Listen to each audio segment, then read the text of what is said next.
পরে যেমনে কইছি শ্বশুর রাজি হয়ে গেছে, আমাকে যৌতুক হিসাবে এই মোটরসাইকেলটা দিচ্ছে। তারপরে এটা দিয়ে ভাড়া মারা শুরু করলাম। ডেলি ইনকাম কমসে কম 2000। সংসার হাজার হলে চলতেছি, বউ খুশি আমি খুশি, তাই এটার নাম দিছি যৌতুক পরিবহন।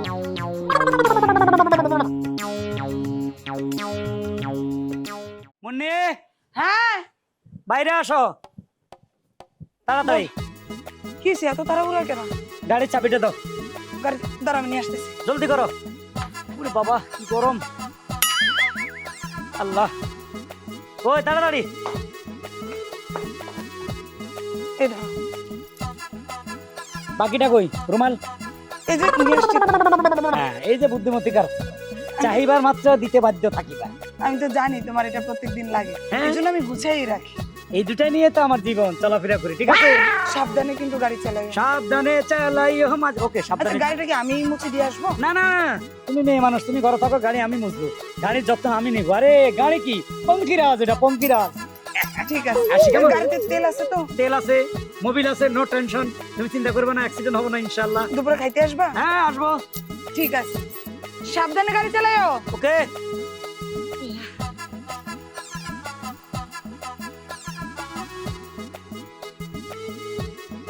আমায় বাসাইলি রে, আমায় ডুবাইলি রে, অকুল দরিয়ার বুঝি, অকুল দরিয়ার বুঝি কুল নাই রে, কুল নাই, কিনার নাই, নাই কো দরিয়ার পানি। সাবধানে চালাইও মাঝি, তোমার ভাঙা দড়ি রে, অকুল দরিয়ার কি ভাই? কুল নাই। যাইবেন না? হ্যাঁ যাবো তো অবশ্যই, গাড়িটা একটু দেন না, কি চকচকা করতেছি। হ্যাঁ আজ হাইফাই গাড়ি, পঙ্কিরাজ। গাড়িটা তো অসাধারণ ভাই, অসাধারণ। হ্যাঁ গাড়ি দেখতে হবে না, যৌতুক পরিবহন। যৌতুক পরিবহন মানে কি? ও এটার মানে কইতেছি, আমি ছিলাম বাদাই না, কাম কাজ করতাম না, টোটো কোম্পানির ম্যানেজার। বাপের তেমন সয় সম্পত্তি নাই, চাকরি বাকরিও নাই, বিদেশ জামা ওই টাকাও নাই। পরে দেখলাম এই দেশের মধ্যে অনেকে অটো মটো চালাই, পোলা মানে ভালো টাকা রুজি করে। পরে চিন্তা করলাম একটা অটো কিনি, টাকা নাই, অটো করতে কিনু। পরে এক মাইয়ারা ফাঁসাইলাম, প্রেম করলাম ওর লোকে, ওইটা ওর বিয়ের ব্যাপারে প্রস্তাব দিলাম। ওর বাপের থেকে একটা যৌতুক দাবি করলাম যে আপনার মেয়ে সুখে থাকবে, আমার শখ হইলেও আমার একটা হাইফাই মোটরসাইকেল দিবে। তো বাবা কি জন্য, আমি কি আপনার মেয়ের হলে আপনার বাড়িতে আপ ডাউন করবো? যাতে ভাড়া মারুম এটা কই নাই, খালি কিন্তু শ্বশুর নাও দিতে পারে। পরে যেমনে কইছি শ্বশুর রাজি হয়ে গেছে, আমাকে যৌতুক হিসাবে এই মোটরসাইকেলটা দিচ্ছে। তারপরে এটা দিয়ে ভাড়া মারা শুরু করলাম। ডেলি ইনকাম কমসে কম 2000। সংসার হাজার হলে চলতেছি, বউ খুশি আমি খুশি, তাই এটার নাম দিছি যৌতুক পরিবহন। বাহ, আপনি তো ভাই রাজকপাল রয়েছেন। আমার কপালে মাইয়াও নাই, আর যৌতুক তো দূরে থাক। আচ্ছা ভালো কথা, আপনি কি শাড়ি টাড়ি আছে নাকি? না শাড়ি নাই, কি জন্য? না মানে এবার যদি শাড়ি থাকে তাহলে বিয়ে করতাম, আমি যৌতুক হিসেবে একটা হাইফাই মোটরসাইকেল। এই, ফালতু কথা বাদ দেন, কই যাবেন সেটা বলেন। কাকতারা মোড়ে। ঘাটতেরা মোড়ে? হ্যাঁ। 5000 টাকা লাগবো। ঠিক না, হাইফাই করেন, মজা লন। সর্বোচ্চ এটার ভাড়া হইতে পারে 400। ফাইজলামি করেন? কি? এটা কি যৌতুক পরিবহন? হ্যাঁ। এটা কি গাড়ি? গাড়িটার নাম জানেন? কি? গাড়িটা বুঝেন?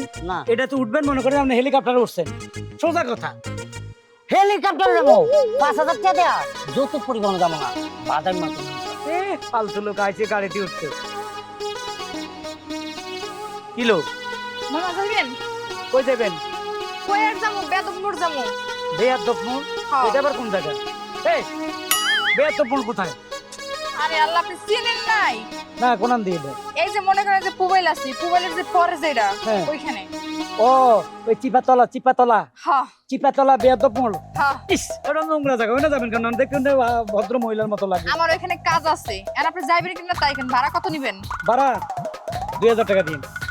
ফাইজলামি করেন? কেন? গাড়ি মনে হয় আল্লাহর দুনিয়াতে আপনি গাড়ি চালাইতেছেন, আর মানুষ গাড়ি চালায় না। কিসে? আমি কালকেও গেছি, আপনার মনে করেন 450 টাকা ভাড়া নিছি। আর ওই গাড়ি এই গাড়ি সমান নয়, ওগুলো ফালতু গাড়ি, ওটা ধ্বজভঙ্গ গাড়ি, আর এটা হলো যৌতুক পরিবহন। ও এটা যৌতুক পরিবহন? হ্যাঁ। ওটাও গাড়ি এটাও গাড়ি, ওটা দিয়ে গেল যাইতাম, এটা দিয়ে গেল যামু। এটাতে উঠবেন মনে হবে আপনি বিমানে উঠছেন, বুঝুন না কেন? আরে ভাই বিমান লাগবে না এখন, আর 50 টাকা বাড়াইয়া দিমু, আমার নিয়ে যান। গাড়িতে উঠতে পারবেন, যান যান যান যান যান, কিসে? যান। দরকার পড়লে 500 টাকাতে ভাড়া দিয়ে রিক্সা দিয়ে আমি যামু। ওই যে দেখা থাকো আমায় বাসা কই থেকে এডি আসে, হ্যাঁ